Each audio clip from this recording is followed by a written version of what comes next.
States of America and to the republic for which it stands, one nation, under God, indivisible, with liberty and justice for all.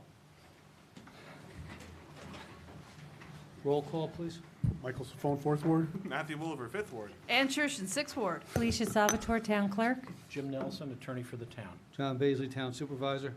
Welcome, everybody. Tonight's agenda, we have no public hearings. First thing on the agenda is an assignment of a police officer Emilio to detective. The second item is assignment of police officer Carroll to detective. Third one's assignment police officer Silly to detective. Fourth, authorize supervisor sign agreement with computer service integrators and antivirus program. The fifth item on the agenda is an agreement extension with the county for procurement services. The sixth item is agreement with Munistat Services, Inc. for finance and municipal government matters. 7 is a one-time mechanical license permit waiver for HT Lyons. 8 is accept the certificate of attendance Carl Whitehead for the planning board. 9 is consent Locust Grove for lead agency. Number 10 is a special consent items. We have 3 special consent items. There are promotions. The first one's Detective Colin Bell to police sergeant. The second one's Detective Matthew Orser to police sergeant. The third one is Detective Brian Piatti to police sergeant. I'd like to make a motion to suspend the rules for any item on the agenda. So moved. All in Second. favor? Aye. If anybody would like to discuss any item on the agenda, this is our time now. If not,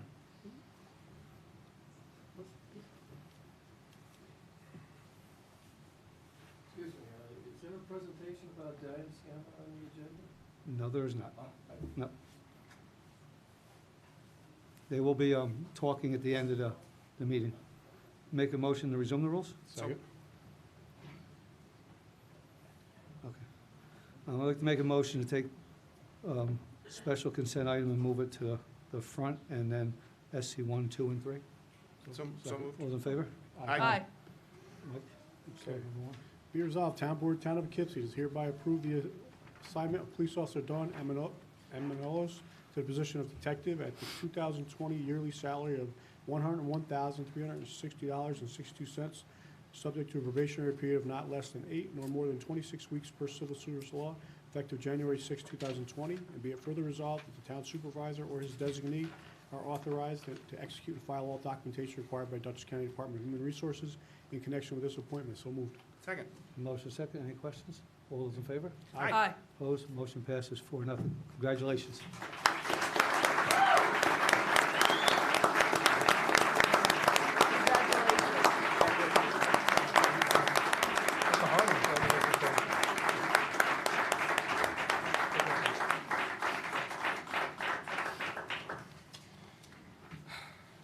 Resolution 2, be resolved, the Town Board of the Town of Poughkeepsie does hereby approve the assignment of Police Officer Robert J. Carroll to the position of detective at the 2020 yearly salary of $101,360.62, subject to a probationary period of not less than 8 nor more than 26 weeks per civil service law, effective January 6, 2020.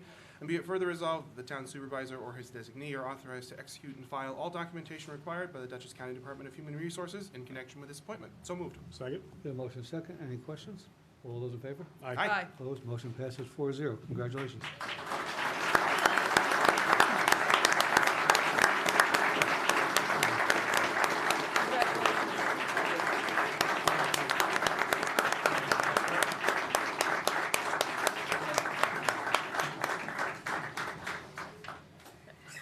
Be it resolved, the Town Board of the Town of Poughkeepsie does hereby approve the assignment of Police Officer Richard P. Cicely? Silly. Close enough, Junior, to the position of detective at a 2020 annual salary of $101,360.62, subject to a probationary period of not less than 8, no more than 36 weeks per civil service law, effective January 6, 2020, and be further resolved that the town supervisor or his designee are authorized to execute and file all documentation required by the Dutchess County Department of Human Resources in connection with this appointment. So moved. Second. A motion second. Any questions on this? All those in favor? Aye. Opposed? Motion passes 4-0. Congratulations.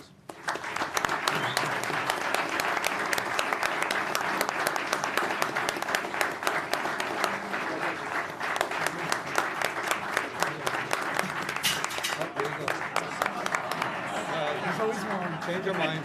Not the first, won't be the last.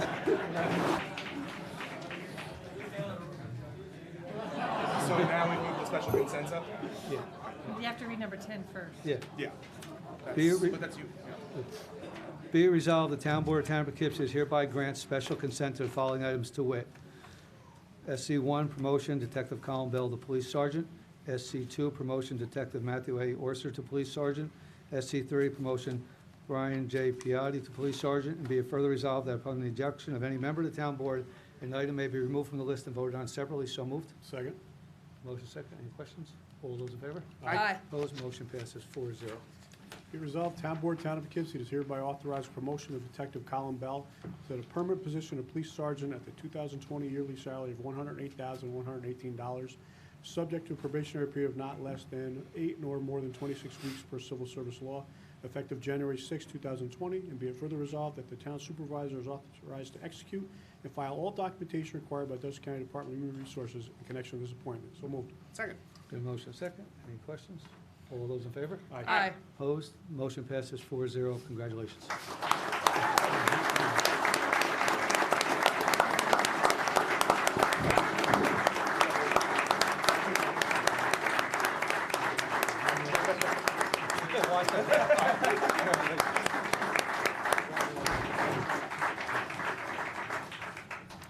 Special consent 2, be it resolved, the Town Board of the Town of Poughkeepsie does hereby authorize the promotion of Detective Matthew A. Orser to the permanent position of Police Sergeant at the 2020 yearly salary of $108,118, subject to a probationary period of not less than 8 nor more than 26 weeks per civil service law, effective January 6, 2020. And be it further resolved that the Town Supervisor is authorized to execute and file all documentation required by the Dutchess County Department of Human Resources in connection with this appointment. So moved. Second. Got a motion second. Any questions? All those in favor? Aye. Opposed? Motion passes 4-0. Congratulations.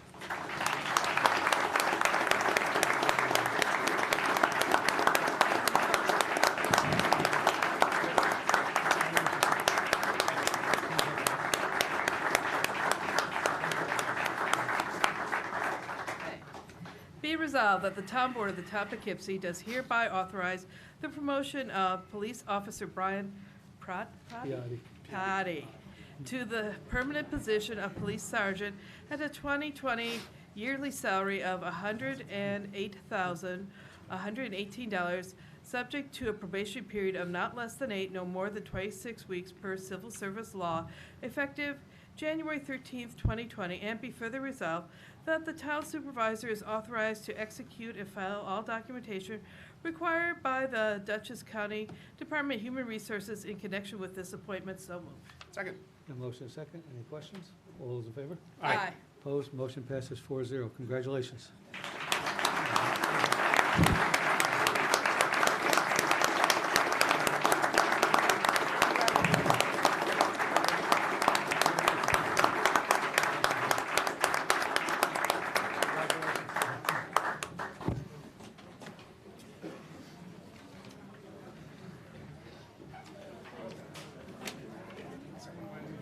Give him a second.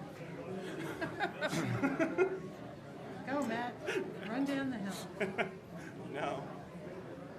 If I do that, I'm not coming back. Then we don't have a quorum. That's true. What is this? Let's That's go the for the guy- backup for number 7. 7? Yeah, that's the guy who's getting the, it's a one-time mechanical license Oh, yes, for yes, the yes. thank you. IBM. Yep.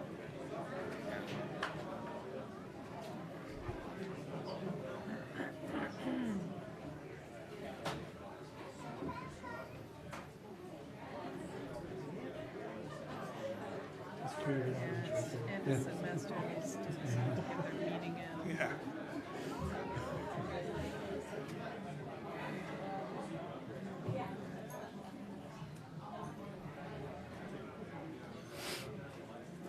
I thought we asked one question. Just the answer we get We're ready to go.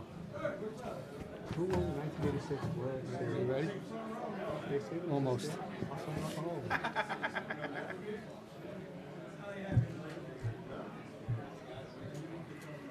You ready? Yeah.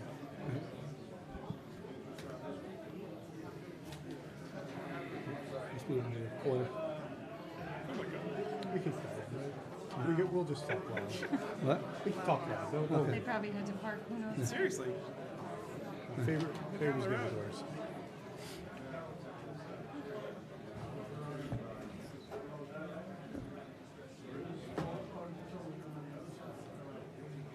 Hey, George Finn's here. Of course. Hopefully they keep. You ready? Yeah.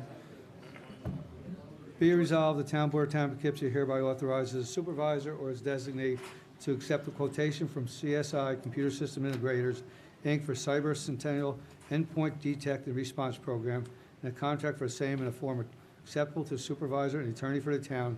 And be it further resolved, the execution of the service agreement is a type 2 action requiring no environmental review. So moved. Second?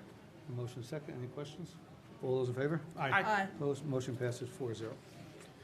Be it resolved, Town Board, Town of Poughkeepsie hereby authorizes the supervisor or his designee to execute a one-year extension of the town's intermunicipal procurement assistance contract with the County of Dutchess on the terms annexed, and be it further resolved, the execution of this agreement is a type 2 action requiring no secret review. So moved. Second. Good, motion second. Any questions on this? All those in favor? Aye. Opposed? Motion passes 4-0. Resolution 6, be it resolved, the Town Board of the Town of Poughkeepsie hereby authorizes the supervisor or his designee to execute the annexed Municipal Advisor Services Agreement with Munistat Services, Inc. And be it further resolved that the execution of the services agreement is a type 2 action requiring no environmental review. So moved. Second? Good, motion second. Any questions on this? All those in favor? Aye. Opposed? Motion passes 4-0. Whereas the International Business Machines Corporation, having a facility at 2455 South Road in the town of Poughkeepsie, needs to install a specialty boiler and acupuncturements appurtenances at its facility, and whereas the building inspector has advised that the installation of this boiler and appurtenances requires specialized skills and experience which are significantly different from those required to qualify for a master plumber's and mechanical license in the town of Poughkeepsie. Now therefore be it resolved, the town board, being mindful of the onset of the winter heating season and the complexity of the work required, determines that H.T. Lyons, Inc. may install its specialty boiler and accoutrements at the above facility with a limited site-specific license and permit issued by the building inspector upon compliance with all of the other conditions, therefore, and be further resolved that this licensing activity is a type 2 action under seeker requiring no environmental review. So moved. Second. Good, motion second. Any questions on this? All those in favor? Aye. Opposed? Motion passes 7-0. Be it resolved, the Town Board of Town of Poughkeepsie is hereby accept the certificate of attendance for Carl Whitehead from Dutchess County Planning Federation for the courses entitled Illuminated, How to Plan for Site Lighting in Your Community from Ulster County Planning Department for a course entitled Road Safety for All Users, copies of which are attached. So moved. Second? Motion second. Any question on that? All those in favor? Aye. Opposed? Motion passes 4-0. Be it resolved, Town Board, Town of Poughkeepsie does hereby consent to the Town of Poughkeepsie Planning Board acting as seeker lead agency. Notice of intent paperwork can be found in the Town Clerk's office for the project known as Locust Grove Crossing, LLC 2736-2738 South Road, Poughkeepsie, New York. Tax grid number 6161-03078100. So moved. Second. Motion second. Any questions on this one? All those in favor? Aye. Opposed? Motion passes 4-0. That brings us to the end of our town board meeting. One item on the agenda here before we open up public comment.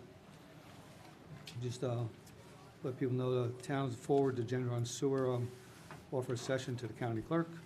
Work's been done to the standards of the sewer department. I move to confirm with the town accepts the Gendron sewer line. So moved. Second. Second, all those in favor? Aye. Opposed? Motion passes 4-0. At this point, I'd like to make a motion to suspend the rules. Second? All in favor? Aye. Anybody like to discuss any item in general? This is the time to speak. Bill, you're the first one up since you're standing. Would it be possible to put the screen down and Hopefully it'll work as you set that thing up. I'll check with Karen, make sure it's working. Everybody else look at that? Magic.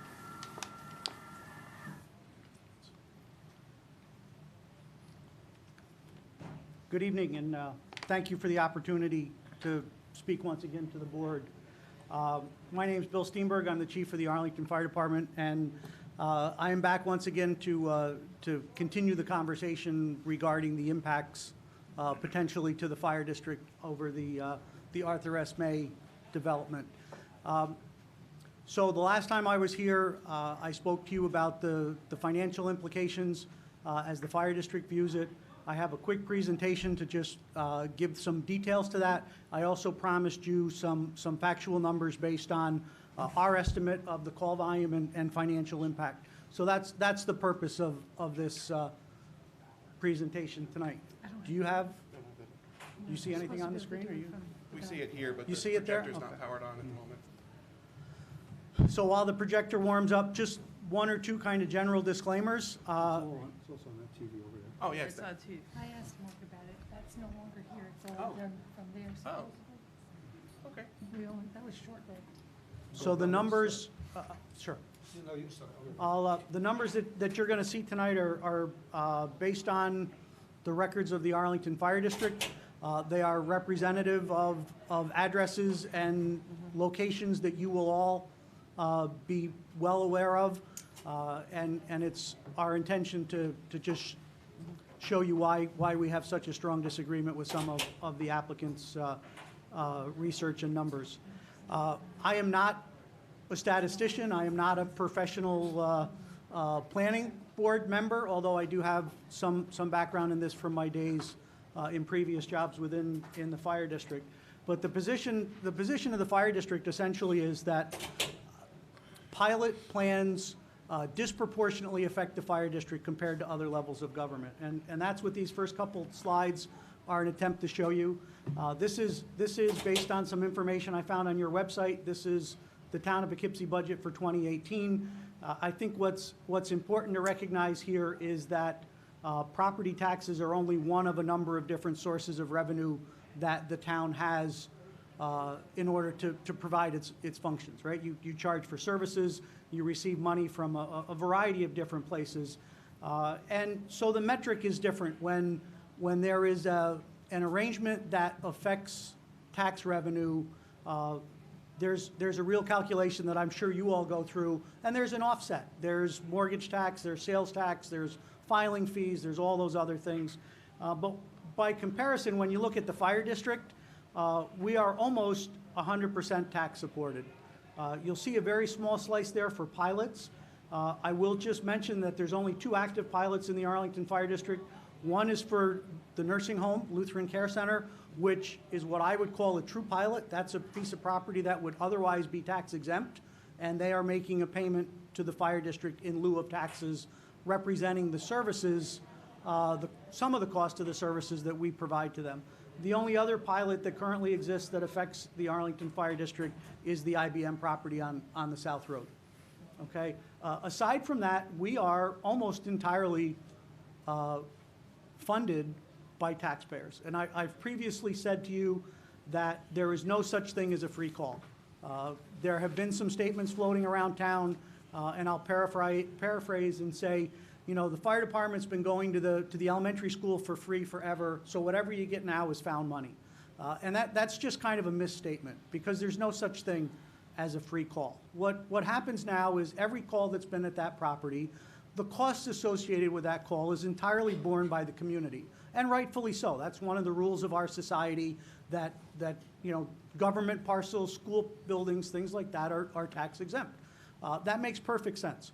When property changes over to a for-profit venture, I think the metric is considerably different. And our basic premise tonight, and what I'm trying to show to you tonight, is this idea that the way the numbers exist as they've been shared with us by the developer and by the supervisor, the proposed numbers don't even cover the cost of the fire district providing service to that property. And as a net result, every other taxpayer in the fire district will have to chip in more money than they would otherwise and subsidize that cost. That's really the heart of our premise and what we want to present to you tonight.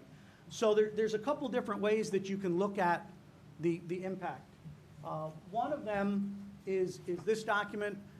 This book is published by the Urban Land Institute. It's considered an authoritative document. It's used by the planning board regularly in this town.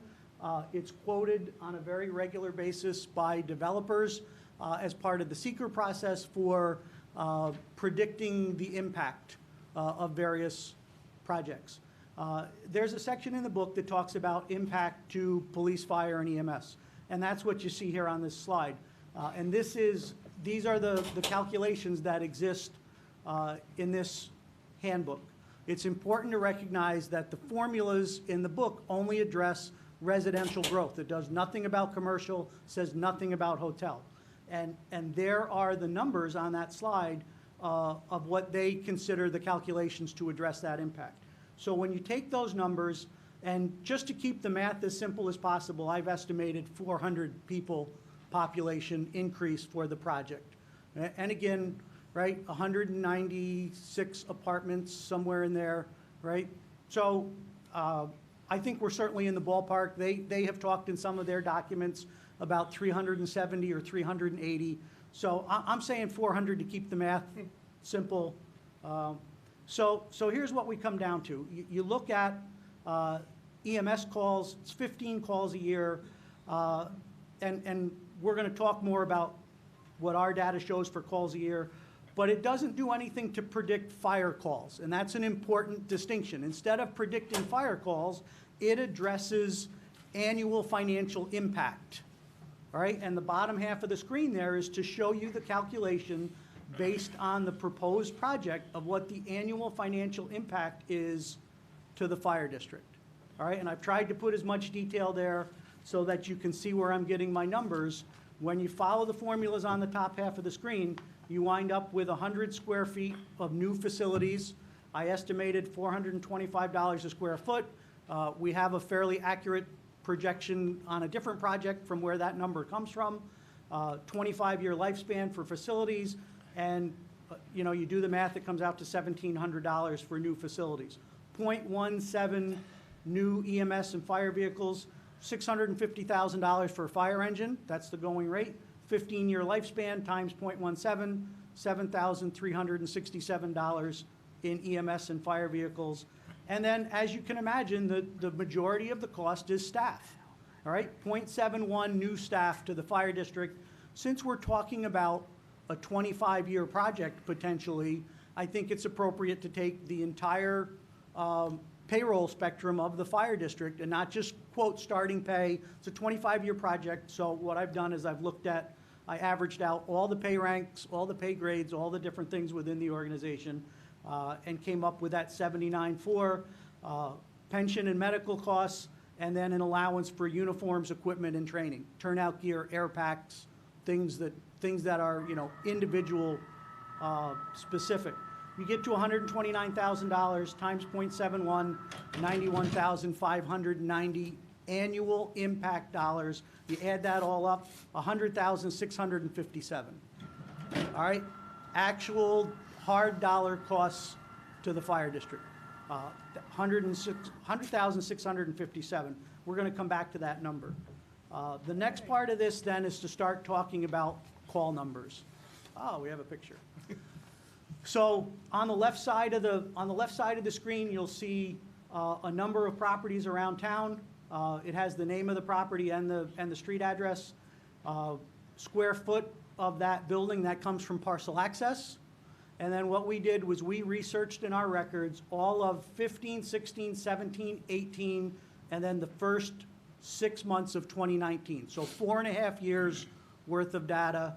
And we counted out the number of fire and EMS responses to each of those addresses in each of the years, and then I created an average call per year based on 4.5 years worth of data. Okay? The last big column, we then took the square footage of each one of those commercial establishments, and we scaled that up or down to the 19,990 square feet of the proposed project. All right? Trying to get to an apples to apples comparison. The numbers that are highlighted in yellow are the ones that I think are reliable. For example, I don't think, if you look at Canterbury Plaza, right, third one up from the bottom, That is an older building, has an older fire alarm system. I don't think it's fair to take numbers from an older technology fire alarm system and apply them, right? So the ones that are in yellow are the numbers that I think that are relevant to the discussion, right? And then the two red arrows just represent kind of the high and the low to show you the range of what our numbers show, right? So for the commercial properties, when you extrapolate the size out, you wind up with between 5 and 11 calls per year just for the commercial part. Does that make sense? I'm trying to go fast because I don't This want to. is combined fire and That's EMS. fire and Thank you. EMS. Right. And again, in our model of operating, right, fire and EMS are essentially Right. the same. But they were, just for clarification, Sure. they were separated before, the EMS was just calls, and then the fire was all of that So, financial impact. so prior to 3 years ago, right? Oh, no, I'm we sorry, not operated- before, time-wise, before in your presentation. The previous slide where the EMS was just calls, and then the fire was not number Right, of calls. because, It was- because the Urban Land Institute Doesn't only, have data only for that. addresses Okay. residential, and they give you two different ways of calculating impact. They Okay. give you a per population, right? So, and after I get through my numbers, I think I have a slide where I show you the side-by-side comparison and where I think, and again, we're trying to, I'm trying to be as objective as I possibly can and show you the good and the Yeah, bad the data, of the numbers, right? that's Straight exactly up what we need. data, exactly. Yep. All right, so, everybody's good with the commercial stuff? And again, I think everybody would agree with me that the commercial aspect is probably the smallest part of the project that we're talking about, you know, in terms of the magnitude of it. So, when we start talking about, above the black line is the hotels. And so now, again, the arrows represent, I'm trying to bracket for you just because I know there's a lot of numbers on the slide, but it's the same idea. Hotels that exist in town, this time we're looking at number of units instead of square footage so that we can make a comparison to the number of units in the proposed hotel, right? 110 hotel rooms, you'll see the number of hotel units listed for each of the addresses. Same 4.5 years worth of data, and then the same mathematical computations. And again, you talk about the Holiday Inn Express, older building, not, I mean, it's certainly a code compliant fire alarm system, but it's not the same technology that's being proposed in the new project. So I don't think it's fair to really kind of hold those numbers up. So that's why we highlight the EMS number as opposed to the total. All right, so if you bracket these numbers, you get Courtyard by Marriott was one of the properties cited by the applicant in his previous submission to you. I think it's interesting to note, if you didn't know this already, that you know, the applicant foiled a great number of pieces of property in their research and then kind of cherry-picked the one that was the lowest, right? And again, it's, when you look at the range, it's a bit of an outlier, quite honestly, right? 5.74 is drastically different than any other of the hotels that we've looked at up there on the screen. So, but again, in the interest of data being data, right, we'll put the bracket at between 5 3/4 and 22 calls for the hotel part.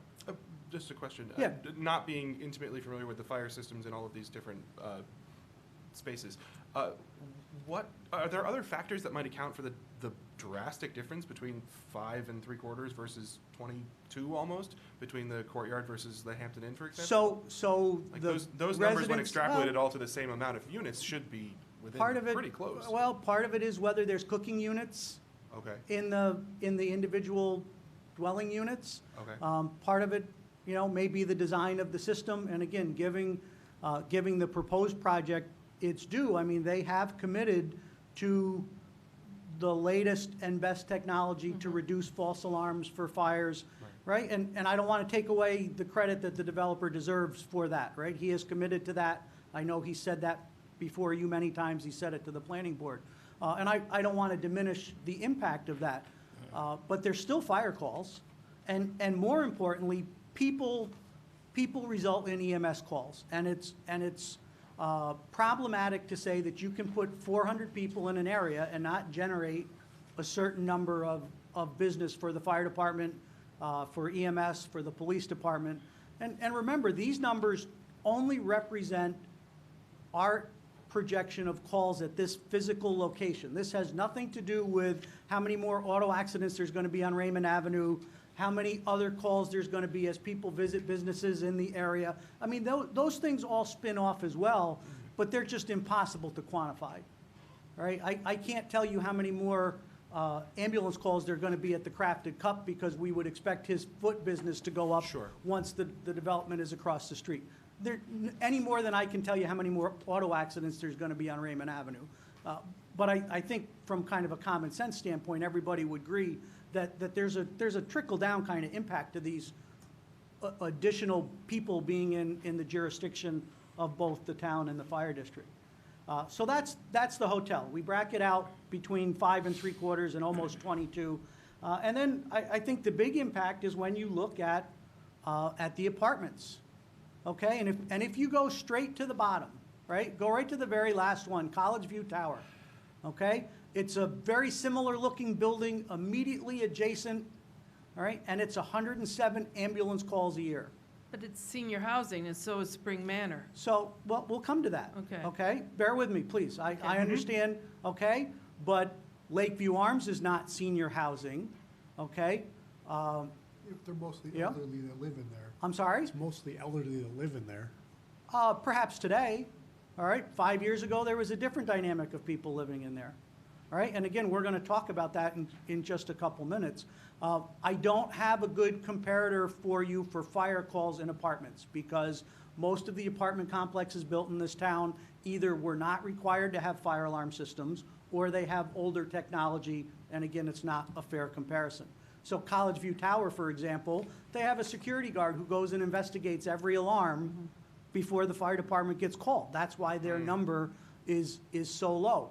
Mountain Brook Apartment doesn't have an automatic fire alarm system. The only time we go to Mountain Brook Apartments is when somebody picks up the phone and dials 911. So the code requirements over the years have dictated different levels of fire protection in apartment buildings. All right, so again, these numbers, okay, I think it's entirely reasonable to talk about, Mountain Brook Apartments, 50 ambulance calls, right? Lakeview Arms, 245 ambulance calls a year. And I don't think anybody wants to get into any kind of discussion about, demographics and who needs ambulances and all, because I don't think anybody is served by that kind of debate. People generate calls, right? And if you have X number of people, our numbers show that they're going to generate Y number of activity for the fire department. So when you try and get this all down to one summary, right? If we look at the Urban Land Institute numbers, which is residential only, you talk about round numbers, 15 EMS calls a year, but $100,657 of direct financial cost to the fire department, okay? What I'll say about the 15 EMS calls a year, this is a nationally used book that's based on national, right, standards, and I would argue that our numbers, which are based on actual calls in the Arlington Fire District in the town of Poughkeepsie, are more reliable than some generic calculation out of a book.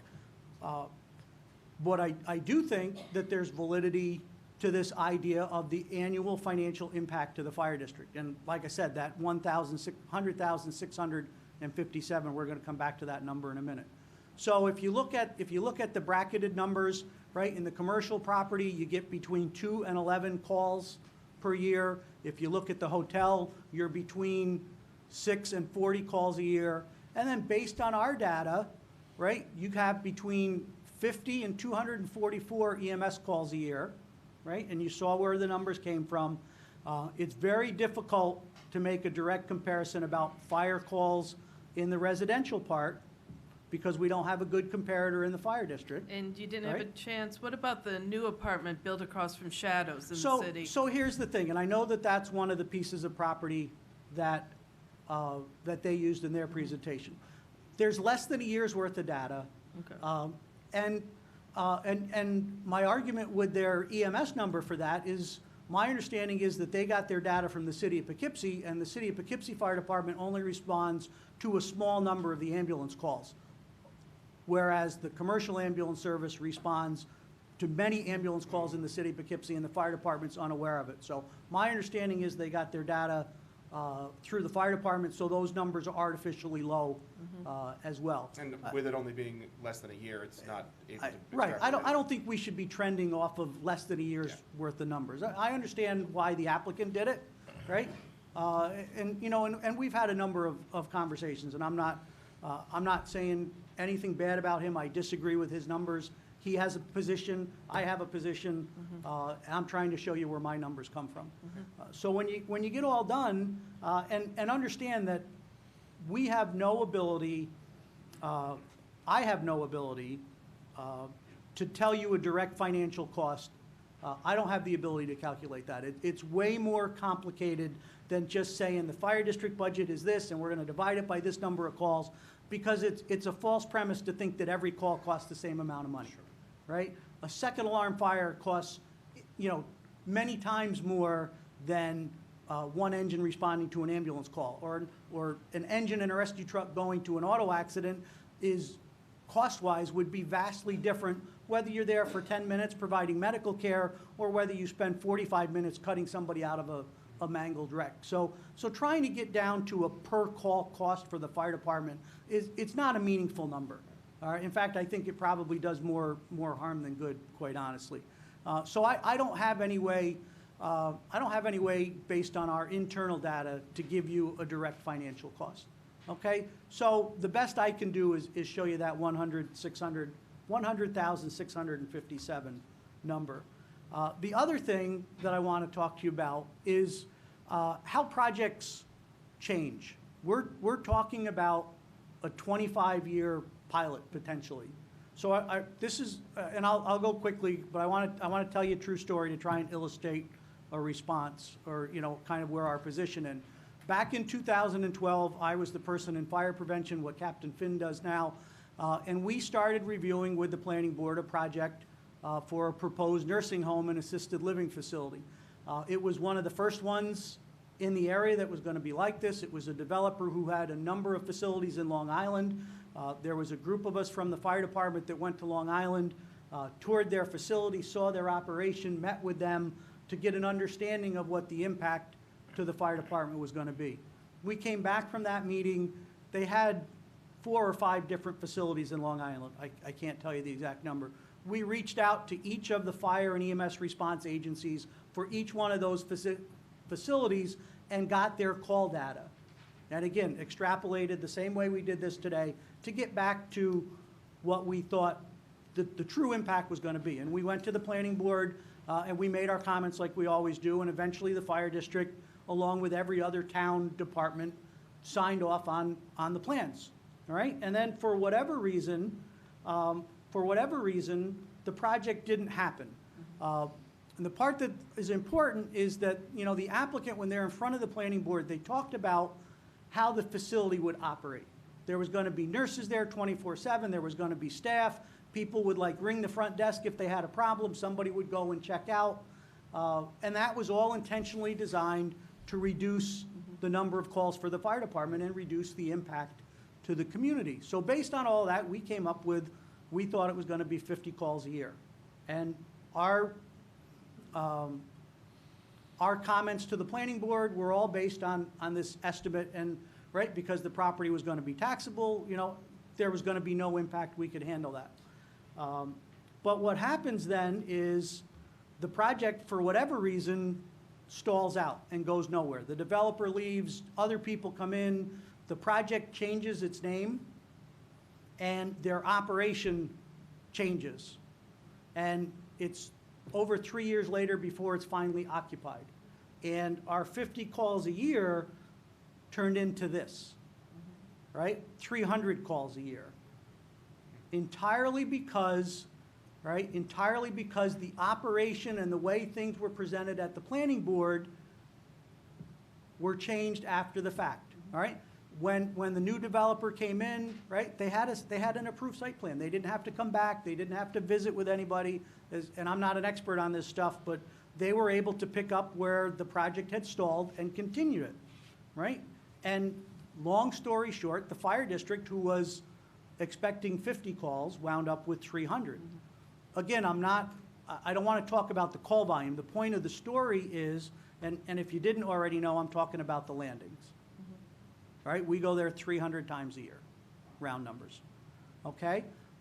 Again, they're on the tax rolls, we provide a service. The point of the story and the reason I'm bringing it up is that, you know, projections are projections, right? And how good anybody's crystal ball is and put some serious limitations on what any of us are able to do in terms of talking about what something's going to be 25 years from now. Okay, so I want to be mindful of, right, it says at the top, right, the final project is different than what the approved project was. And that's certainly, I think, relevant, okay? None of us can say what an approved project might look like, who might live there, what the conditions of the facility, any of those things. I think we all know what we would like it to be and what we would hope it would be. But here's an example, right, in our own town where we were all expecting 50 calls a year, and because they changed their operation, and nobody did anything wrong. I'm not saying that there was anything improper here. They followed the rules, but they changed their operation, and those estimates went totally out the window. That's the point of the story. So let's come back to numbers. This spreadsheet is based off of the numbers, the most recent pilot numbers I was provided. So I don't quite understand what's supposed to happen the first 3 years. So that's the question marks. But based on the documents that I have, right, in 2023, the building would be, the project would be built out. It would be assessed at 19.6. Based on, I'm using their assessments, their estimates for the future, right? 1% annual increase in the assessment, 2% annual increase in the tax rate. Just again, so you can compare apples to apples, right? I'm using their assumptions. So the first year that building is fully taxable, we would expect $124,500 round numbers in fire tax. What's proposed in the pilot is $11,416. All right, and then you'll see what the difference is. So when you add this up over the 25 years, the fire district is losing out on $2.1 million of tax receipts. Okay? The other number that I think that's important here is look at 2039. 2039 is the first year that the fire tax will cover that $100,000 of annual impact operating costs that we talked about out of the Urban Institute book. All right? So every year from 2023 to 2038, the community, the public, the rest of the taxpayers in the Arlington Fire District are subsidizing that project, specifically as it pertains to the fire district. I'm not gonna sit here and say whether this is a good thing for the town or for the school district. That's not my place. That's not what the fire district pays me to do. I'm here to advocate for the fire department's position. And I've said to you before, the fire district is not opposed to the project. We're opposed to the pilot and the community having to subsidize the cost. It is our position that the fire district should be left out of the pilot, that the project should be fully taxable for fire, that they should pay for the cost of the services the same way that they're going to pay for water and sewer and any other service that they need. This is a precedent-setting kind of decision that the town board is undertaking, because if you look at Eastdale, right, Eastdale, we have, that project is fully taxable, okay? This project, based on what you all decide to do, will become precedent-setting for every other pilot that comes up in the town, right? Because I will never be able to sit across the table from any developer and say, I think you should do what Eastdale did, when he's going to turn right back around and say, well, no, I think it should be like this. Right? So this is precedent setting. So the numbers, again, with the amount of growth that's going on in the town, and I have no idea if there's other pilots under contemplation or not, but based on what we know, there are a number of projects in the town. Any other pilot in the future will have some version of similar numbers. Okay? I would say in most communities, pilots don't impact fire departments all that much, but they don't have the payroll that we do. Right? Most of that number that you saw out of the 100,000, That's impacts based on staffing, right? And I don't think it's in anybody's best interest for any of us to litigate or debate publicly whether you like or don't like the model of the way the Arlington Fire District provides for the public, right? There's a board of fire commissioners. They establish the way the system operates. It's my job to run that system within the parameters that they give me. I don't want to take a tangent and go off into whether, you know, that's a good model or a bad model. For the purposes of this discussion, it is what it is, quite honestly, right? So $2.1 million of lost tax revenue over the proposed 25-year pilot, and the public has to foot the bill of subsidizing the cost up until the year 2039. It's the first year that they cover the cost. So let's just, and I'm going to end with just kind of a simple example to show you. Let's look at 2023, okay? And at the Raymond Avenue School, by 2023, you'll have all of this in place. All right, 166 apartments in the 2 high-rises, the clubhouse connecting them, the hotel, 3 buildings on Raymond Avenue with a combination, what we call taxpayers, right? With a combination of retail space and apartments over, right? Potentially hundreds of calls, right? And I think there's legitimately some room to debate whether it's 200 calls or 250 calls, but it's not 18, all right? I'll tell you that. And under the pilot, they would pay $11,416 in fire tax in 2023, okay? So by comparison, let's talk about 32 Vassar Road, okay? 32 Vassar Road, in the 4.5 years that we looked at the data, they had 3 calls. Not 3 calls per year, 3 calls in 4.5 years. They pay, in 2023, using the assumptions of the 2% escalation, they'll pay $11,561 in total fire tax. That was as close as I could come to the $11,416, all right? But that's what 32 Vassar Road is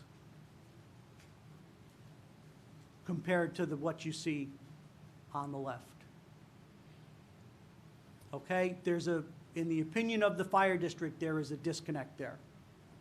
And that's what I'm here to say to the town board.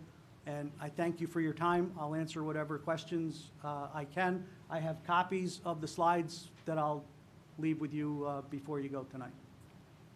You just leave those with Felicia over here, she'll take care of them. If anybody's got Okay. any questions, is your information on there? Yes. Okay, Okay. thank you very much. Thank you. Thank you.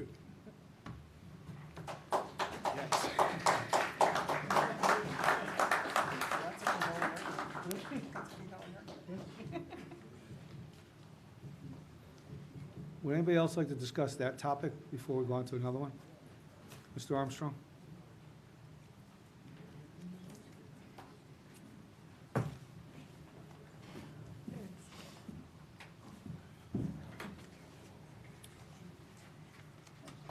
Let me just get organized here. I commend the chief on that excellent presentation. It's going to make me look pretty ignorant of what little bit I've got to talk about. But at the last meeting, there was a group of people talking about the Arthur S. Mays school property on Raven Avenue. There appeared to be a general consensus that they were asking the town board to consider helping them with the possible tax burden. And I was listening to this on TV, so you'll have to excuse me if I don't have some information. By having the town board to put up a bond, I believe it said, for approval of, I believe, $10 million. I could be wrong with some of these facts. To relieve them upfront tax cost while the stages of building was being done. In other words, I think they said they were going to do this in stages and didn't want to pay some taxes on the parcels that weren't developed yet, where there was nothing on them. While I like most other agree that the property needs to come on the tax rolls, but I am totally against the taxpayers of the town of Poughkeepsie that should put up the seed money to start this project, or pilot, as if you wish. this private company needs to get to their investors and lending companies to do this project. What if this project defaults and fails? Where does the money come from to repay this loan or bond or whatever you want to call it? Nobody helps me pay my taxes or to help me buy a new house if I wanted to put up some seed money and whatever. And that's the way I see it, and that's the way I think a lot of individual taxpayers see this thing or should see this thing. If this project is too big for them, then maybe they should downsize until they can complete their project and not depend on the taxpayers to help them do a private business. That's about all I got. Thank you. Thank you, Mr. Armstrong. Yeah, Thank you. I believe you're talking about the Hudson Heritage Project. Hudson Heritage, yes. Yes. Because the Whatever it Arthur is. S. May is not asking You know us to what put, I'm talking about. yeah, the Arthur S. May is not asking us to put up bond money, it's Hudson Heritage. Whatever. Okay. They're all under that realm of the pilot and this. All right. Anybody else like to speak? taxpayers' total nonsense. Would anybody else like to, it's your turn. You got, Joe, come on up since it's the same topic. Joe Tarquinio. I've lived in the town of Poughkeepsie my entire life. I am the president of the Arlington Professional Firefighters Association. I represent all the employees of the Arlington Fire District as far as the uniformed firefighters go. And I want to say that, I absolutely, love this town. We need to develop it. I like the development that's going on. It's good. Pilots are a race to the bottom, and that's what this is. There's a race to the bottom. We have a developer up at Eastdale that's putting good money, develop that area. He's a quality developer. He's been proven, and he did the right thing. This guy's coming in, and last meeting, he took a little confrontational tone saying it's all or nothing. This is a prime spot in our prime area, and this is the kind of attitude the guy's gonna bring towards us. I would much rather see us solicit a better developer, somebody that's more interested in actually investing in the town and not just making a buck and getting out of here. But these pilots are a race to the bottom, and that's going on everywhere. The town needs to take a stand and stop that. We should be looking for people that want to invest in the community, not just make money off our community. And I think that's where we have a little bit of a problem, where some people are a little bit upset. This guy's gonna pay the same exact money I pay on my house in property taxes, albeit it starts to escalate. But on the same token, I chose to live here, I pay every year, I'm not making money off it. Obviously, I work for the fire district, my salary is based off taxes. But as a community, I think this is wrong.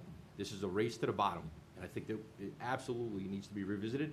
And if we have to go to the Arlington School District and see if we could solicit somebody together or put out requests for proposals, even offer it to Kirchhoff. The guy's putting real money into this place, and he stand up, he stands behind his word, and his work is what it is. So for this guy to come in out of nowhere, who's really not has much reputation in his town, and kind of have a confrontational tone of what I took it as, it's an all or nothing proposition, is not really somebody I think we should be bending over for. If this was a guy that was putting, a lot of effort and stuff into developing his areas of the town, like other people are, hey, it might be a little bit different conversation. But at the end of the day, I just want to say one last time, and I'm not looking for an answer, these pilots are a race to the bottom, and it's wrong. You're gonna ask the workers who have to do more service there to forego raises, to forego anything, you're gonna ask them to pay for it because you have to have more services to provide. You may need to hire more people, but you're not gonna have the income to do it. And who do you expect to borne that cost? Everybody else in the town? Or you're gonna expect your employees to take less? I'm pro-worker, I'm pro-employee, and I don't think that's right. Thank you very much. Thanks, Joe. Thank you.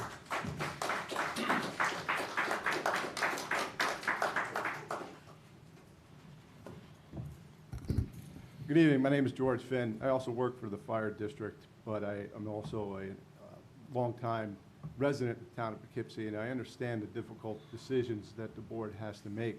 We want to see the town become vibrant, have great projects, and have recreation, and provide all the services that the community needs. And I had choices a long time ago. I rebuilt my house. I didn't move away. I appreciate this community. I appreciate the fact that it costs a lot of money to run this community. And I appreciate the fact that you have difficult decisions to make. But I think it should be clear, this is not a pilot program. There is no payment in lieu of taxes here. This is a non-payment of taxes. And that money is gonna have to come from somewhere else. I don't complain about my taxes.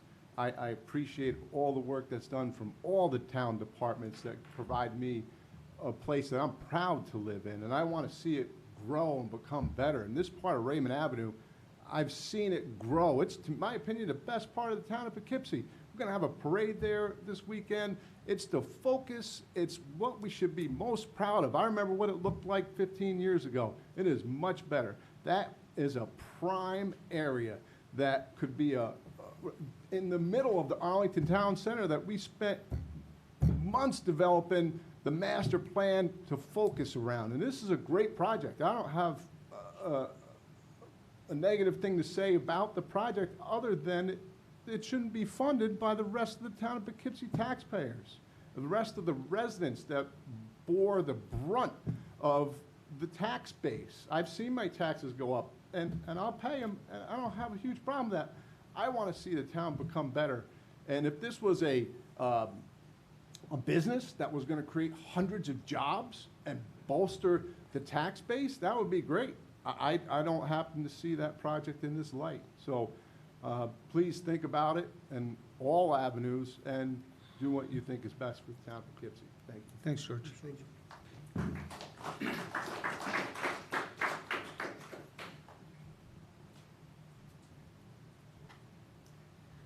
It's all Seems yours. like a very complicated issue. Supervisor Baisley, council members, thanks for the opportunity to speak. My name's Andrew. I'm a Hudson Valley organizer with an organization called Food and Water Action, Food and Water Watch. We're about 1 million people nationwide, 140,000 in New York State, and I actually looked it up today, 493 in your community, so I represent 493 of your constituents. And I'm going to be really brief. Can people, just by a show of hands, who's here to support a resolution in opposition to the Dan Scammer gas power plant? It's a full room. In essence, I know that the board and the supervisor has met with Dan Scammer at this point about updates on the project, and we thought maybe if you were willing, you could hear from our perspective, from the other side, which is, I think, the side of public interest, public health, and the environmental impacts, as well as the goals of steering state energy policy, right? This is a state-level permitting process, this Dan Scammer power plant. It's not something that is only designated to home rule. So it's something that 12 and counting communities have passed what we're asking for you to pass tonight, memorializing, or to consider passing at the next town council meeting, memorializing resolution in opposition to Dan Scammer. And then the other simple political ask is for you to take personal action by signing an elected official sign-on letter to Governor Cuomo, asking him to deny permits for the power plant, and instead, move to build something that's good for the grid, that adds reliability to the grid, that's a green energy project that creates more and better jobs with less pollution. That's really our ask. I'm not anti-energy in any way. I'm actually very pro-energy development, just thoughtful energy development. So I was approached by 5 students from the Dutchess Community College who were hoping that they could give brief presentations to you tonight about the 5, I think, most compelling impacts of why this is a bad power plant project for the Hudson Valley. But it's also a bad power plant project for the town of Poughkeepsie because we are in the pollution shed within 50 miles of what's going to be a tenfold increase in air emission, benzene, formaldehyde, carbon dioxide. So that's all I want to say, and then I was hoping maybe people who were here in support of the resolution could come up, and by the end of the evening, maybe we could get a temperature check from you if you would be willing to bring the resolution up for a vote at the next council meeting. At the end of the night, we'll pass it on to the board members, and they'll have to discuss it amongst themselves and 3 members that aren't here. Cool. And then you can give me a call in a couple of days, and we can let you know their feel, and hopefully the board members will watch the presentation on TV. Thank you. Thank you. Andrew, do you have any more copies of what you gave me? I can make more copies. I think I have 7 copies. Okay. That included 3 resolutions passed by other towns, Right. the elected official sign-on letter, Okay. and some other information. Right.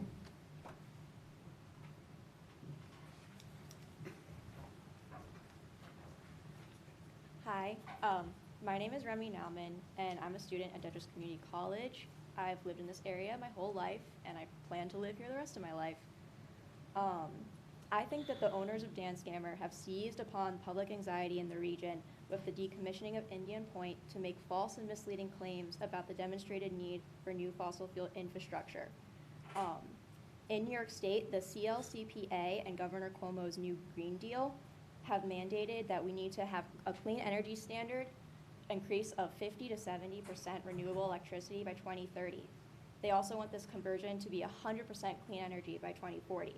However, a new Dan Scammer power plant would last for at least 30 years, and the plant doesn't give any explanation as to how they'll become renewable before the time's up. Meanwhile, by replacing a rarely used peaker plant with a baseload gas plant, the project would increase fossil fuel-based generation at a time when we should swiftly be decreasing our production. As a state that has mandated clean energy, I think it's really important that we uphold those standards and oppose such a power plant. Thank you. Thank you. Thank you.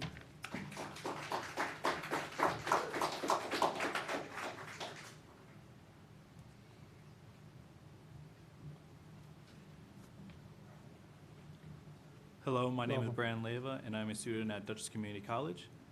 As Unit 2 and 3 of Indian Point retire this coming year and the year following, I would like to say that there is no relationship between Energy Center decommissioning and the need for Dan Scammer to be modernized to keep up with state energy needs.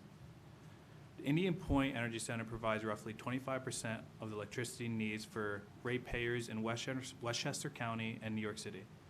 In 2014, the New York State Independent System Operators released a report that conclusively states that we're okay with Indian Point closing and we meet our needs with a variety of other solutions. Several state officials have also stated that there will be available energy alternatives to pick up the slack by the time Indian Point retires. The 2017 Synapse report on clean energy for New York State states that Indian Point Energy Center retirement will occur during the transition to greater use of renewable electricity production in New York State and during a period of expected increased efficiency of electricity use. In the report, there are models detailed to show data on several different scenarios based upon if Indian Point Energy Center is in service or is it retired. Excuse me.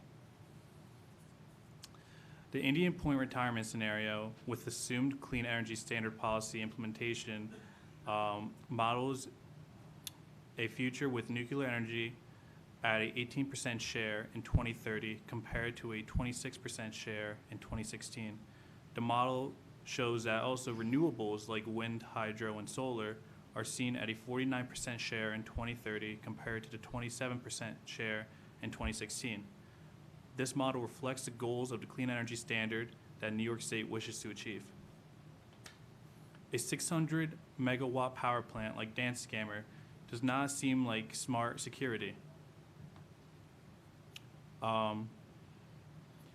Carl Robidge, the executive director of the Pace Energy and Climate Center at Pace University's Elizabeth Schwab Law School, said we're losing 2,000 megawatts of non-carbon generation, and we do not want to backfill with a generation that produces carbon because we will backslide on our own commitments.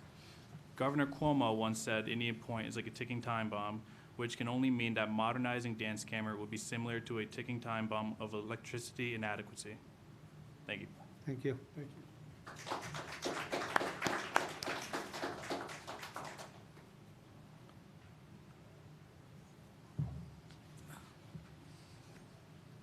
Hello, I'm James Manley, and of course I am also a student at Dutchess Community College.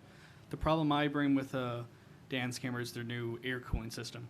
So they said that this new system will reduce emissions by 90%, but since it's going to be it's going to be running 24/7 rather than the old Dan Scammer power plant that only works for like 5% of the time, only for high demands of energy. Eventually, it'll even have higher rates of emissions than the old power plant, and I feel that it'll just increase the air pollution in the Hudson Valley and that's basically all I wanted to say. Because if you pass if this dance camera project does go through, then you'll screw up our environment, basically. So that's all I wanted to say. Thank you.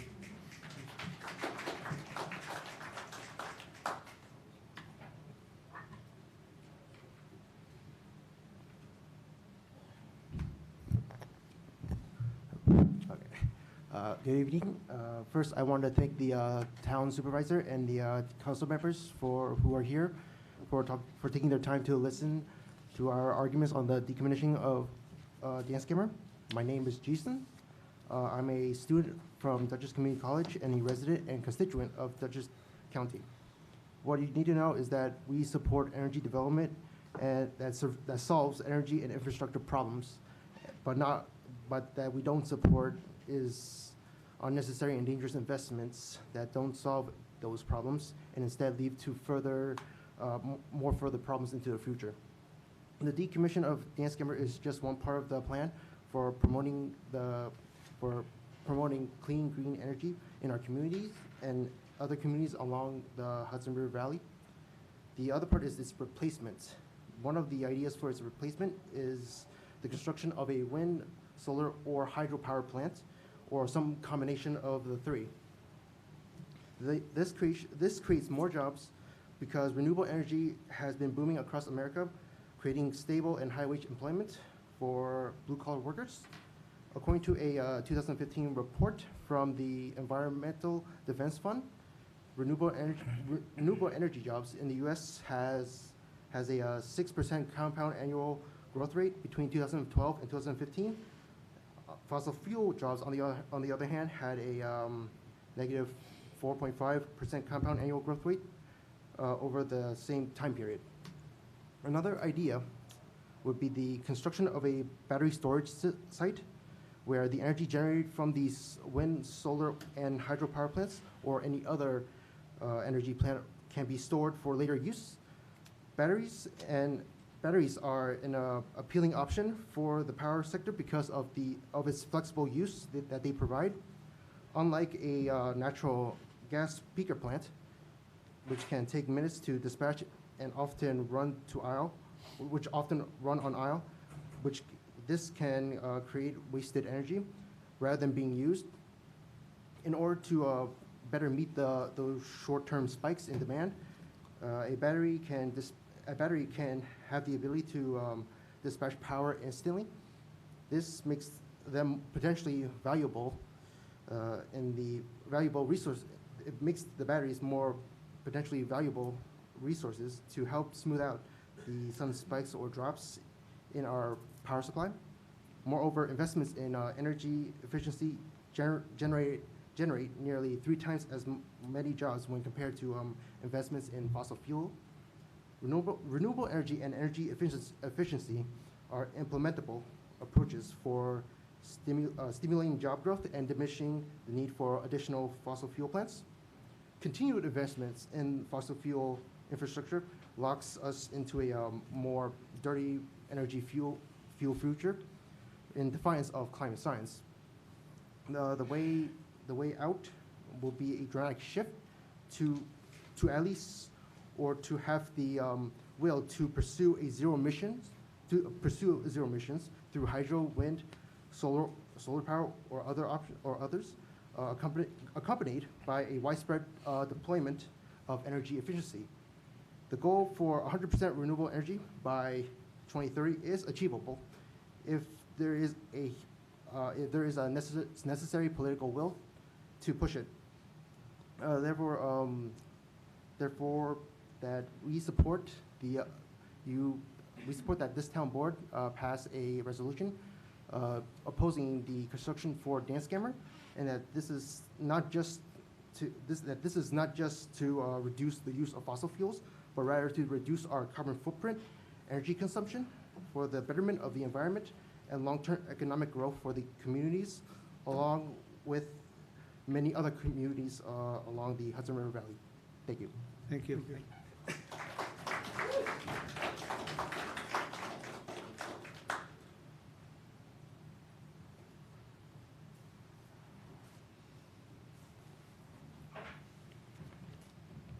Good evening. Ladies and gentlemen.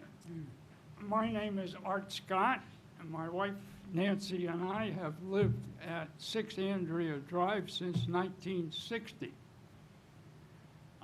One of the best decisions that we made the last couple of years was to get together with the Coburn neighbors and Andrea and convince Central Hudson to bring gas into our neighborhood. Our experience with that gas is tremendous. It is cleaner, and it, to my knowledge, it is cheaper. And the thing my wife likes about it is that she can go around with a cloth before the cleaning ladies arrive and find no dust. Thing I like about it is that my new furnace has no connection to the chimney because there is no soot, there is no carbon dioxide, and if you folks are familiar with the global changing scenario, carbon dioxide, we want to get rid of it. The only output from our heating system is some steam that comes through a plastic pipe and goes out the side door, the side of the house, and some water. That's the only stuff that comes when you use gas. Now, so keep that in mind for a second. My degree, when I graduated from college as an electrical engineer, is pretty old now, like me, but it's still valid. For example, when I switch on the coffee pot for breakfast, there's a surge of electricity, power that comes. Where's that come from? Well, it comes through those electrical wires that you see on the roadside from a place known as best I know it, as Danskammer. When we first moved here, Danskammer used coal to generate the steam, to run the turbines, to run the generators, to provide electricity. Somewhere, I can't remember now exactly, they changed to oil. And that was better because it had less pollutants, had less carbon dioxide. And now we need, because Danskammer's getting old, and as you heard from some of the students, is not providing very much electricity, but with the shutting down of the nuclear plant, we're going to need more electricity. And so I think we ought to encourage Danskammer to use gas. And it's not clear to me, listening to the students, what it is about the gas that they object to. And I want to have agreement to continue the conversation with them to try and find out the difference here. Because gas gives us better control, less pollution, less CO2, and more flexibility. We talk about wanting to go with renewables. Well, right now, renewables are becoming successful, but they only cover about 5% of the needs. And I agree, we have to go in that direction. But in the meantime, we have to continue with the gas. So the thing that disturbs me momentarily is the gas that we use to heat our house is something about the gas that the students are objecting to. And I'd like to clear that up with the board, if possible, later on. Thank you very much. Thank you. Thank you. I'd just like to mention something. I think you may have been misled about your furnace. If it's burning natural gas, it's creating CO2. There's no way to burn gas and not create CO2. It might be significantly less than your old oil furnace, but if there's combustion happening, CO2 is being created. Well, I will investigate that further. Please but do. What I can say is that it is not connected to my chimney.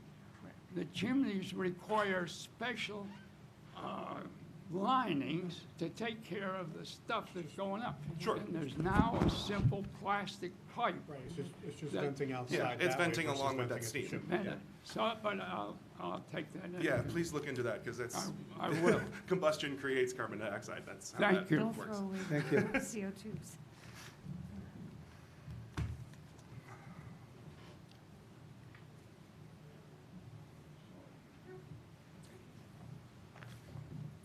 Good evening. Hello, my name is Kira Peterson. I'm a Vassar student, and I'm here as a young person and a part of the Sunrise Movement to talk about dance camera also. And we see switching dance camera from just being a peak facility to being full-time would be a step backwards in the wrong direction. So I want to appreciate all the amazing research that the DCC students just presented, and I'll keep my comments pretty brief. Simply put, frack gas is a serious risk to public health, clean air, and clean water. It involves releasing methane, which is 87 times more potent greenhouse gas than CO2. And just because the fracking isn't happening in New York State doesn't mean it's not our responsibility. Fracking basically, it poisons our ecosystems and our communities, and so we can't allow it. It's unacceptable. All right, thank you. Thank you.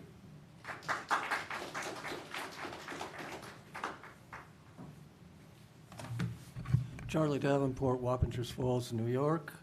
One of the big industry lies is that we need to have these gas plants because we need more power, and that's really not true. The New York Independent System Operator says we don't have to build any more new generating facilities until about 2027. The New England Independent System Operator says they're good over there until about 2030. They build the plants anyway, but we don't need them. They're built for investment purposes. Now, I guess we may have one fan of fossil fuel here at least, but we all know that since we've been burning fossil fuels, we've been creating air pollution, and air pollution is bad, okay? The recent evidence, scientific evidence, says it's worse than we thought it was, but you can Google that sort of thing. In fact, we've known for this for a very long time. In 1952, there was a killer smog in London that killed 10,000 people. So that was kind of a wake-up call. Now, right here in Dutchess County, according to the American Lung Association, we have 5,000 kids with asthma. We got 22,000 adults with asthma, and we got 13,000 cases of COPD and about 180 cases of lung cancer. And it's D-quality air. Dance scammer ain't going to help these people. Okay, I don't know how much they're going to put out, how much pollution, but obviously if you already got D-quality air, if you already have thousands, tens of thousands of cars going up and down Route 9, and you have a garbage burning plant over near IBM in Poughkeepsie, you got a problem with air quality, and dance scammer isn't going to help it. Now, the people who are for this are the Marlborough School District. They're going to get a tax break, and the town of Newburgh. They're going to get a tax break from this plant.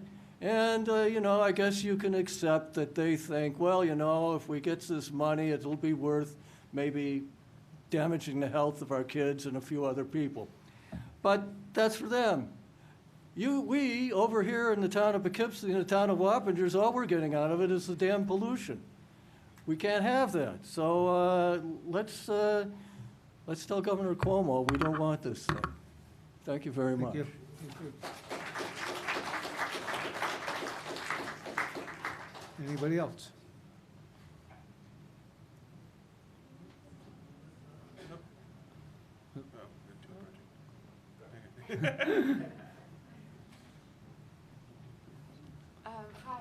Melissa. I'm a student at Vassar College. I'm also part of the Sunrise Movement. We're a national organization of young people fighting to stop the climate crisis. And we want a Green New Deal. We have a hub here in Poughkeepsie, and we're fighting against fossil fuel projects here. We're in a climate emergency. We only have 10 years to reduce all emissions and get to net zero emissions and stop all fossil fuel projects. If we don't, we will be facing an unlivable future for my generation and generations to come.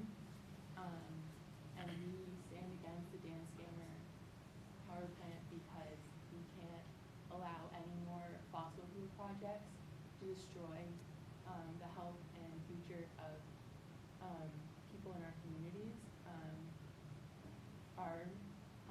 People that represent us and our governments haven't been doing enough action to stop the climate crisis. We're calling on Governor Cuomo to ban fossil fuel projects in New York State, and the town of Poughkeepsie can do their part by passing this resolution, calling on Governor Cuomo to shut down his power plant and stop Dan Scammer from happening, because right now people across the world are dying from the climate crisis, and it's only going to get worse. And if we allow a plant that burns natural frack gas to continue, it's only going to get worse. So we need drastic action right now, and we need to stop all fossil fuel projects by 2030 and get to renewable energy. And Dan Scammer will let that happen. So, Thank you.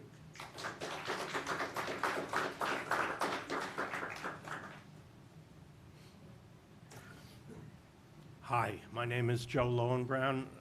Thank you for the opportunity to speak. So the UN has revised their current projection that we have maybe 10 years to get this right about fossil fuels and to get off of fossil fuels. It's not hitting home, though, because we're pretty sheltered here as far as climate change goes. But if you look around the world, you see the fires that are happening in California, the droughts that are happening in the West. The streets of Miami are starting to get flooded. We see this on the news. We see a massive climate refugee problem in the world today, the Middle East and Europe. That's all the turmoil because of people that are leaving Africa and the Middle East for Europe. We see it on our own southern border, where people from Central America and soon other places are going to start coming up here because this is the last best place to be. And before long, we're going to see it right here in the Hudson Valley, where when there's no other place to go, people are going to start coming here. That's probably in the future, but it's not far in the future. The process of fracking itself, which hasn't been spoken about yet, is very dangerous. It's drilling down, and then it's drilling across, and it's injecting all kinds of poisons. The companies won't even tell you what's in those concoctions. Injecting that into the earth, and there's a reason why the governor banned fracking in New York State, but he only did that because he was under a great deal of pressure from people like us. So it's okay for him to import it, though, from Pennsylvania, which are ruining their environment because of it. We see earthquakes in Oklahoma, which they never had before, in Ohio, which they've never had before. We see gas coming out of people's faucets in Pennsylvania, and they're able to light them on fire. We've seen all those fireworks and everything. But if we continue to build more and more infrastructure in this state, while the governor speaks out of one side of his mouth, he's going to move us to a fossil fuel-free future. And on the other hand, he's allowing all these plants to be built. I know this about the oil and gas industry, the fossil fuel industry. They are not going to let up. They are going to, their motive is to drill every last ounce of oil and gas out of the earth before they're done. And they're not going to stop, and they have more money than God, and there's very little way to stop them if they choose not to stop. How long will it be before they convince politicians to allow them to frack gas in New York? And that's going to ruin our water and our air. And as far as the gas going into the air, you can't see it. So some people who don't know about methane gas, there's nothing you can really see to judge that. But we do have poor air in here. We're living in, I call it the dirty triangle of the Hudson Valley. We have Cricket Valley, which is going to go online soon. We have CPV that's already up and running, even though it doesn't have all its licenses yet. And now we have Dansgamer. Where else, where are they going to build next? They're building pipelines all over. It crosses the state like a spider web. Somewhere, somebody has to take a stand and put a stop to it. And small communities like ours are passing resolutions to oppose Cricket Valley. I was down in Beacon the night that township passed a resolution denying Dansgamer, opposing Dansgamer. And now we ask you, in good faith, to do the same thing because it's what's right. If we expect to survive as a planet, as a country, as a people, as a species, we need to take a stand yesterday, but I'll settle for today. Thank you very much. Thank you.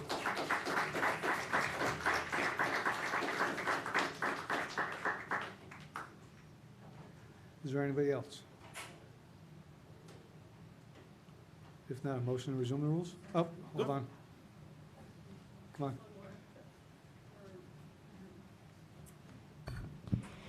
My name is Caroline Fenner. I live in Ward 5 in the town of Poughkeepsie.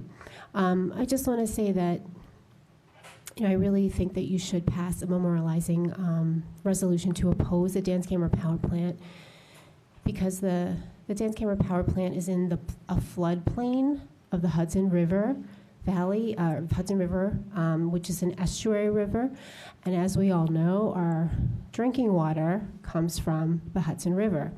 When there's a gas spill, which will probably happen at some point, my drinking water will be undrinkable. Your drinking water will be undrinkable. There's really no clear way to clean up a gas spill out of water without, it's 100% effective, so you just wouldn't be able to drink the water. Dansgamer will burn fracked gas and spew methane, a major contributor to global warming and climate change. It also will spew both known and unknown chemical toxins into our environment, which eventually make their way into our bodies.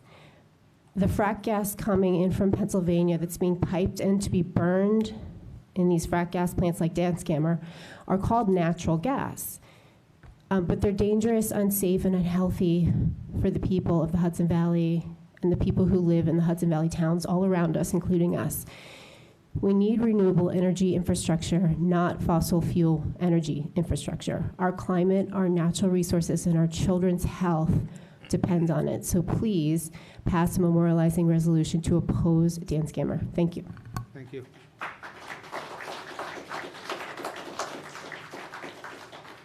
Anybody else? If not, a motion to resume the rules? I just have a quick announcement because You can this, make that after we resume the rules. what? You can make that after we resume the rules. Are we resuming the rules? Yeah. Because I thought you were calling to adjourn right No. away. No. Okay. Make a motion to resume the rules? Second. All those in favor? Aye. Okay, now I have an announcement. Okay, this weekend in Arlington is the Christmas, the holiday festival. And it starts at 11 o'clock to 4 on Main Street. It's going to be the Christmas Village, and that's down by the War Memorial. So it's all going to be down by the War Memorial. And then starting at noon to 4 is the Eggnog Crawl. There's going to be 12 of the businesses participating in the area. And you can purchase your ticket down in the Christmas Village. It's only $5, so it's a great deal. And then at 4:45, the parade is going to kick off. And this year, we're running the route a little bit differently, that we're actually going to be going down Fairmont, across College View, and instead of going down Raymond, we're going up Raymond and ending up at the War Memorial, where we're going to have the Christmas tree lighting at 5:30. So it's going to be a great time, and hope to see you all there. Even though it's supposed to be cold, we hope to see you all there. State of the warning. That's it.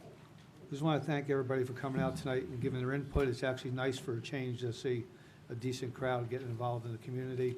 I want to thank the students for Vassar and Dutchess for coming out, and everybody else for coming out. And as far as that pilot goes, it's not a done deal yet, just so you know, and we'll have further discussion. Make a motion to adjourn. Second. All those in favor? Aye.